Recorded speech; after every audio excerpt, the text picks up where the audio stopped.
है शेखावाटी लाइव, धड़कन शेखावाटी की। शेखावाटी क्षेत्र का उत्कृष्ट चिकित्सा संस्थान ढोकिया हॉस्पिटल, राजस्थान सरकार द्वारा अधिकृत multi speciality hospital. Bablu Chaudhary ला पाएंगे झुंझुनू की राजनीति में उबाल, या फिर से देखने को मिलेगा ओला परिवार का ही धमाल। झुंझुनू जिले की राजनीति लंबे समय तक दिग्गज नेता श्रीराम ओला के परिवार के इर्द गिर्द ही चल रही है और झुंझुनू जिला मुख्यालय की झुंझुनू विधानसभा क्षेत्र से 7वीं बार उनके पुत्र विजेंद्र ओला चुनावी मैदान में हैं, जो कांग्रेस सरकार में मंत्री भी रह चुके हैं। 3 बार जीत और 3 बार हार के बाद अब की बार 7वीं बार वह फिर से मैदान में है। वहीं भारतीय जनता पार्टी ने इस बार झुंझुनू विधानसभा क्षेत्र से एक युवा निशित कुमार उर्फ बबलू चौधरी को अपना प्रत्याशी घोषित किया है। इससे पहले भारतीय जनता पार्टी में झुंझुनू विधानसभा क्षेत्र से पैराशूट के उम्मीदवार ही देखने को मिले हैं, लेकिन यह पहला मौका है जब पार्टी के व्यक्ति को ही टिकट दिया गया है।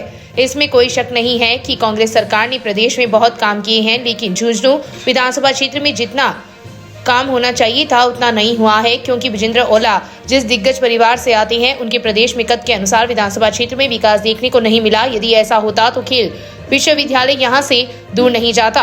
वहीं कांग्रेस सरकार में जब अंदरूनी खींचतान चरम पर थी तो उस दौरान विजेंद्र ओला सचिन पायलट का साथ देते हुए मानेसर कैंप में रहे थे, जिसके चलते सरकार में फिर से उनकी स्थापित होने में भी कुछ वक्त लगा और एक तरह से इनके ऊपर मानेसर का लेबल भी लग गया।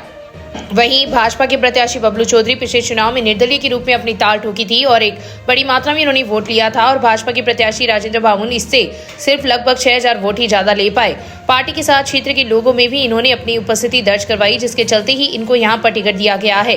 वहीं बबलू चौधरी ही भाजपा जिला मुख्यालय पर एकमात्र एक ऐसे नेता पिछले 5 साल के दौरान रहे जो अपने कार्यक्रमों में भीड़ जुटाना भी कामयाब रहे। वहीं इनकी हाल ही में जो नामांकन रैली थी उसमें जुटी भीड़ को देखकर तो भाजपा नेताओं ने यहां तक कह दिया था कि किसी राष्ट्रीय नेता के कार्यक्रम में इतनी भीड़ में नहीं जुटती है। दरअसल आपको बता दें कि इसके पीछे का कारण बबलू चौधरी पिछले 5 साल में बिना किसी तामझाम या दिखावे के सीधे ही 1-to-1 अपने कार्यकर्ताओं के साथ संपर्क में रहे और किसी भी समस्या आने पर एक फोन पर ही कार्यकर्ताओं के बीच मिले थे। वहीं शुरू में जब इनको प्रत्याशी घोषित किया गया था तब विरोध का सामना करना पड़ा था और गत विधानसभा चुनाव में भाजपा के प्रत्याशी रहे राजेंद्र भामुन ने इस बार बगावत करते हुए निर्दलीय के रूप में अपनी ताल ठोक दी है। लेकिन उसके बाद से जिस सूझबूझ के साथ बबलू चौधरी और उनकी टीम ने उठ रहे सवालों पर विराम लगाती हुई रिकवरी की है, उसके चलते कांग्रेस पार्टी के लोग भी यह मानने लगे हैं कि यदि ओला चुनाव जीते हैं तो जीत का अंतर ज्यादा नहीं रहेगा।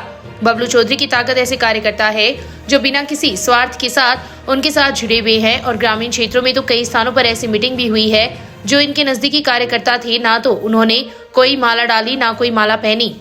ये मौन मूक नींव के पत्थर की तरह इन्होंने बबलू चौधरी को ही आगे किया, जिसका परिणाम है कि टिकट की घोषणा के बाद से लगातार बबलू चौधरी की स्वीकार्यता बढ़ती जा रही है। वहीं कांग्रेस की तरफ से मंत्री विजेंद्र ओला उम्मीदवार है। यहाँ पर इनका प्लस पॉइंट है कि लंबे समय तक उनके परिवार का इस क्षेत्र में दबदबा रहा है और अल्पसंख्यक समाज जो इस विधानसभा क्षेत्र में बड़ी संख्या में है, अब तक विजेंद्र ओला आसानी से इनको सपोर्ट से चुनाव जीताते आए हैं। वहीं कांग्रेस सरकार द्वारा जो योजनाएं चलाई जा रही है उनका फायदा भी यहां पर विजेंद्र ओला को मिलेगा, लेकिन इसके साथ ही जो तीसरे निर्दलीय उम्मीदवार राजेंद्र भामुन है उनको लेकर यह धारणा बनी हुई है कि वह सिर्फ भाजपा के ही वोटों को नुकसान पहुंचाएंगे। यह सटीक नहीं है, बल्कि अल्पसंख्यक समाज भी उनके साथ बड़ी संख्या में जुड़ा हुआ है।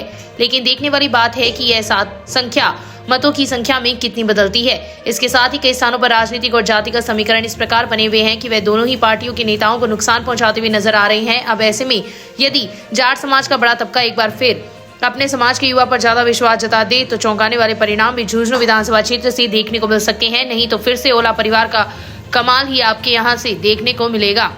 लेकिन इतना तय है कि इस चुनाव के बाद बबलू चौधरी भाजपा नेता के रूप में जरूर झुंझुनू में स्थापित हो जाएंगे। Shekhawati live bureau report, Jhunjhunu.